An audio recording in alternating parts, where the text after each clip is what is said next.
Our next guest is from the new scary movie, Ellen, Yes. You have a phone call. In the middle of the show. In the middle of the show, you have a phone call. On this phone. On that phone. Better be important. Hello? Well, surprise, surprise. Oh, Gladys! I was like, who's calling me in the middle of the show? And you even have a phone number. Hi, Gladys. Well, you know, nowadays they call it stalking. Uh-huh. You're right, Gladys. How have you been? Honey, I'm wonderful. Thank you for asking. I just wanted to call you and ask you if it's true. Now, you're really going to be a judge on American Idol. I'm really going to be a judge on American Idol. I've decided it might be fun.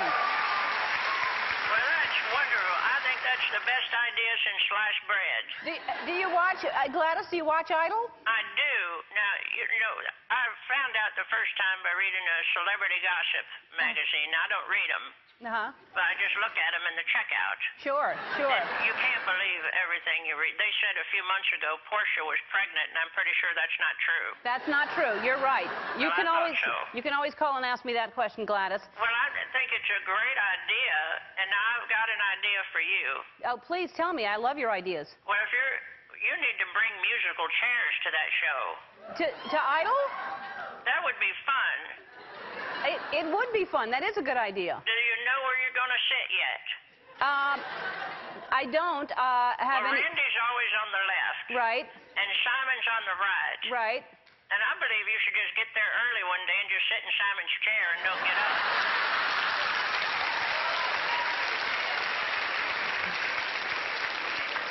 Well, that's a good way to start off the show, is getting a fight with Simon right away. Well, you might find his chair ain't as comfortable as the others, and that might explain a few things.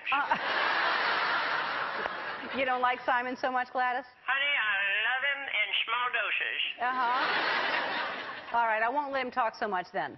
Well, you can control him, and now you're part of that show. Yeah. No, I'm really excited about it. I'm glad that you watched the show. It's a fun show to watch, isn't it? Well, it is, and we've moved to a new place now, and I'm having a hard time. We don't know if we're even going to get cable. What do you mean? 2 times now, the cable fella didn't show up. We have a better chance of getting the real Larry the Cable Guy out there. And the rabbit ears don't work. You need a special box. Yes, we've moved on since the rabbit ears. The grandchildren have been bringing me the computer, and I can see your show on the computer. Oh, good. And I've enjoyed it. And I want to tell you something about those audience talents, the hidden audience talents part. Right. Well, I don't know who decides they're going to get good at kicking their own head. And on top of that, how many times they can do it in 30 seconds. Right.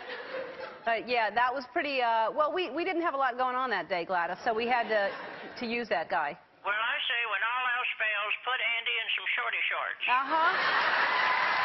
I say it too. Gladys, I have to get back to the show. I'm so glad you called. I miss you, and I miss hearing from you. Honey, I love you, and I just want to tell you, this is important. You started off dancing, and I think you're kind of faking it. But you're getting really good. That salsa you did the other day is dancing with the stars quality. Oh, thank you so much. I've always said, if you just keep swinging, even a blind man can hit a home run. Uh-huh. And you're a comedian, you're an animal lover, you're a cover girl, you're the voice of a fish, and now an American Idol judge, and you're truly a dancer, and we love you. Oh, Gladys, you can call me anytime. Well, I love you, and keep on keeping on. All right, Gladys, I love you too. Bye-bye.